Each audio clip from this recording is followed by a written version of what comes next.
Bonjour à tous et à toutes. Avant que je commence l'exercice, je vais essayer de vous donner un petit aperçu sur les figures de style.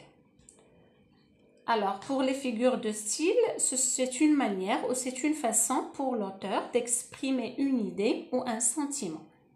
Il peut jouer sur le lexique, la syntaxe des phrases. Pour les figures de style, nous pouvons avoir des figures d'analogie, comme la comparaison, la métaphore, la personnification, ainsi de suite. Nous pouvons avoir aussi les figures d'opposition, comme l'antithèse et l'oxymore, et même l'antiphrase. Des figures de répétition, telles que l'anaphore, l'énumération ou l'accumulation. On peut y avoir aussi des figures d'exagération comme l'hyperbole et des figures d'atténuation comme la litote et la périphrase. Alors pour cet exercice, c'est un exercice qui va vous faciliter la tâche pour identifier les figures de style qui se trouvent dans Antigone de Jean Anouilh. Alors, on va essayer de commencer la première phrase. 1. Maintenant, tout est déjà rose, jaune, vert, c'est devenu une carte postale. Nous avons une métaphore, c'est une image. Alors, nous avons une ressemblance ici, sans outil de la comparaison. Phrase 2. Le jardin dormait encore. Le jardin dormait encore. Nous avons affaire à une personnification. Pourquoi exactement la personnification? Car nous avons attribué des comportements humains à des objets. L'objet que nous avons ici, c'est le jardin. Donc, c'est un élément de la nature. Voilà, c'est un jardin qui dort. Normalement, qui dort, c'est la personne. Phrase 3. C'est beau un jardin qui ne pense pas encore aux hommes. Alors, nous avons ici aussi une personnification. Normalement, le fait de penser, il est attribué à une personne. Mais là, nous avons une image. Voilà, alors nous avons attribué le fait de penser à un jardin. Donc, nous avons une personnification. Pour la phrase 4, j'ai glissé dans la campagne sans qu'elle s'en apercevoir. Aussi, nous avons ici une personnification. Dans la phrase 5, ah, c'est du joli, c'est du propre. Nous avons affaire à la périphrase,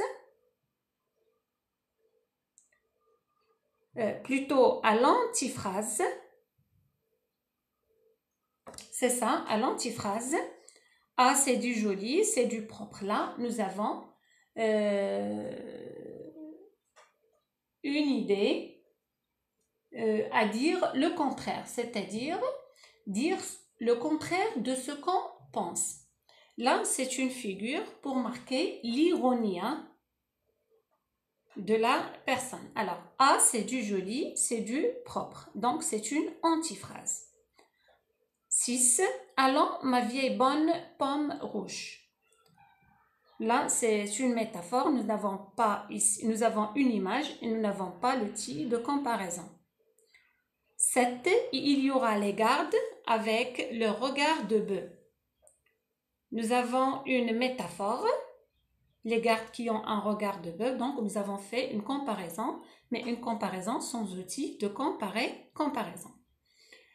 Tu penses que toute la ville hurlante comme toi, c'est assez. Alors, toute la ville, on peut dire que toute la ville, ce sont les habitants. Donc, nous avons ici une métonymie. Alors, il consiste à remplacer un terme par un autre. Alors là, nous avons la ville par les habitants. Donc, le contenant, c'est ça. Par le contenu. 9. Je suis noir et maigre. Ismène est rose et doré comme un fruit. Nous avons une comparaison ici. Alors, entre Ismène et Antigone. Donc, Antigone noire et maigre, alors que Ismène est rose et doré. Nous avons une antithèse. Noir, maigre, les deux adjectifs avec rose et doré.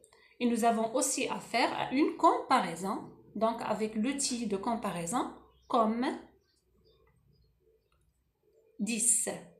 Et tu risques la mort maintenant que j'ai refusé à ton frère ce passeport dérisoire, ce bredouillage en série sur sa dépouille, cette pantomime dont tu aurais été la première à avoir honte et mal si on l'avait joué. Ici, nous avons une métaphore. Alors, nous avons une comparaison, mais une comparaison sans outil de comparaison, une image. Voilà. Car Antigone ici a fait quoi? Il a pu, à côté de la dépouille de son frère, ils ont fait un bavardage autour, voilà, du cadavre de son frère. Alors là, c'est un bredouillage d'une manière, ils ont même parlé d'une manière indistincte à côté du corps ou le corps de son frère. Donc, nous avons ici une métaphore. 11. Ni pour les uns, ni pour ton frère. Alors, là, nous avons le parallélisme. Alors, nous avons la même construction. Ni pour les uns, ni pour ton frère. Donc, un parallélisme, c'est un rapprochement entre deux phrases avec la même construction. 12. J'ai le même rôle et tu as le bon. Donc, là, nous avons mauvais et bon, donc une antithèse. 13. Tu as toute la vie devant toi, tu as ce trésor toi encore. Donc, on a ici affaire à une métaphore. Alors, la vie est comme un trésor. Donc, là, sans outil de comparaison, donc nous avons affaire à une métaphore. 14. La vie, c'est un livre qu'on aime, c'est un enfant qui joue à vos pieds, un outil qu'on tient bien dans sa main. La phrase 14, nous avons une métaphore. Donc là, nous avons une image de la vie. La vie, c'est un livre, donc sans outil de comparaison. 15, on dirait des chiens qui lèchent tout ce qu'ils trouvent. Avec l'expression on dirait, donc nous avons affaire à une comparaison. 16, tu es en train de défendre ton bonheur en ce moment comme un os. Donc avec l'utilisation de l'outil de comparaison comme, donc c'est évidemment la comparaison. 17, c'est vous qui êtes les, même les plus beaux, avec les adjectifs les et beaux, qui sont antonymes, c'est-à-dire contraires. Donc, nous avons affaire à une figure de style qui est l'antithèse. Allons vite, cuisinier, appelle tes gardes. Donc, là, nous avons une comparaison sans outil de comparaison. Donc, nous avons affaire à une métaphore. Tu as choisi la vie et moi la mort. Avec l'opposition de deux termes, la vie et la mort, donc nous avons affaire à une antithèse. Un rappel pour vous, donc l'antithèse oppose deux mots aux expressions ou deux notions contraires.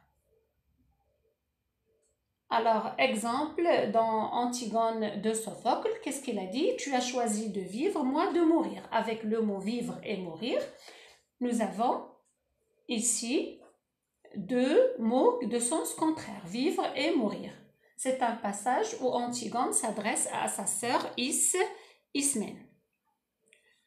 20. Nous allons tous porter cette plaie au côté perdant des siècles. Ici aussi, nous avons une métaphore.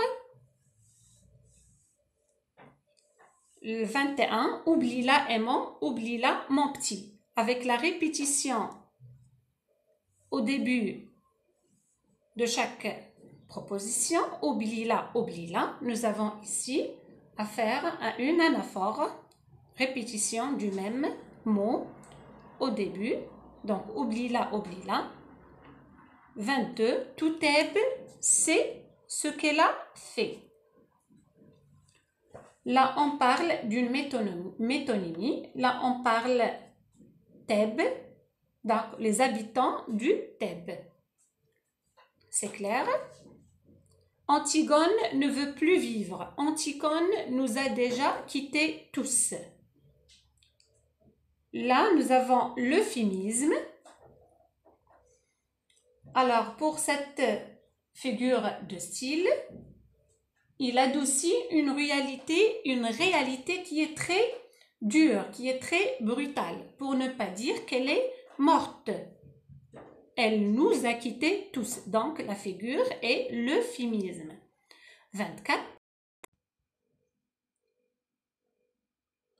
Alors, 24. Crois-tu que je pourrais vivre moi sans elle? Crois-tu que je l'accepterai, votre vie? Nous avons un mot qui se répète au début de chaque phrase. Crois-tu, crois-tu. Donc, nous avons ici affaire à une anaphore. 25. Et votre agitation, votre bavardage, votre vide sans elle? Là, nous avons les mots agitation, bavardage et vide. Donc, nous avons affaire à une gradation. C'est une gradation qui est descendante. Crayon, il en sortit comme un fou. Donc, avec l'emploi de l'outil de comparaison comme, donc nous avons affaire à une comparaison. Il est parti touché à mort. Avec la phrase 27, donc nous avons ici nous avons l'hyperbole pour ne pas dire qu'il était vraiment touché à mort, c'est-à-dire il était vraiment très touché avec la mort, bien sûr, de sa bien-aimée qui est Antigone. Son état d'âme était vraiment très touché, donc il est parti touché à mort. Nous sommes de ceux qui lui sautent dessus quand il le rencontre, votre espoir, votre cher espoir, votre sale espoir. Nous avons une gradation. Votre espoir, votre cher espoir, votre sale espoir. Donc, une gradation, c'est une suite de mots ou de termes qui se classent par ordre. 29. Ce Dieu géant qui m'enlevait dans ses bras et me sauvait des monstres et des ombres, c'était toi? Avec 29, nous avons ici la métaphore. Ce Dieu géant, c'est un Dieu qui est géant. Alors là, c'est une image, donc nous pouvons avoir une métaphore. Qui m'enlevait dans ses bras, qui me sauvait des monstres et des ombres. Un vrai petit garçon pâle qui crachera devant mes fusils. Un tout petit garçon pâle qui crachera devant mes fusils. Là, nous avons affaire à une métonymie. pour dire que c'est un tout petit garçon, c'est un tout petit citoyen. 30. Au tombeau, au lieu nuptial, aux demeures souterraines. Avec la phrase 13, plutôt 30, on a premièrement, nous avons une périphrase. C'est le fait de remplacer un terme par une expression de même sens pour mettre en valeur un aspect particulier d'un être ou d'une chose.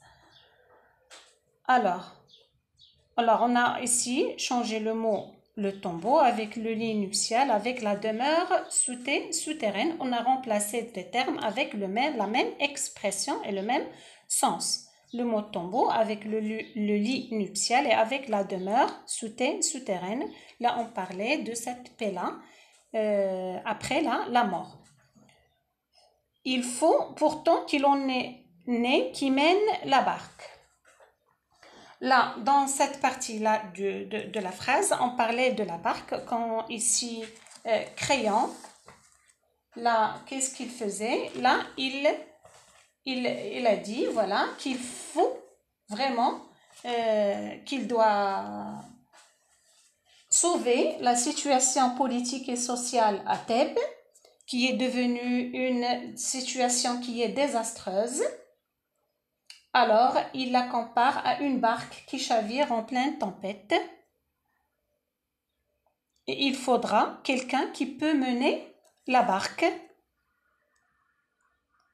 Donc, nous avons ici une image, donc une métaphore. Dans la phrase 32, il se lève tranquille comme un ouvrier au seuil de sa journée. Avec l'utilisation du mot de comparaison comme, donc, nous avons une comparaison. 33. Dites, à qui devrait-elle mentir? À qui sourire? À qui se vendre? Premièrement, nous avons à qui. C'est une répétition au début de chaque partie de phrase. Alors là, nous avons une anaphore. Mentir, sourire, se vendre, c'est une gradation. J'espère que mon exercice sur les figures de style va essayer de vous aider dans votre travail, de votre préparation durant vos cours. Voilà, là c'est la correction. Il faut être très attentif. Il faut que vous soyez très attentif pour ces figures de style pour mieux les comprendre. Et merci.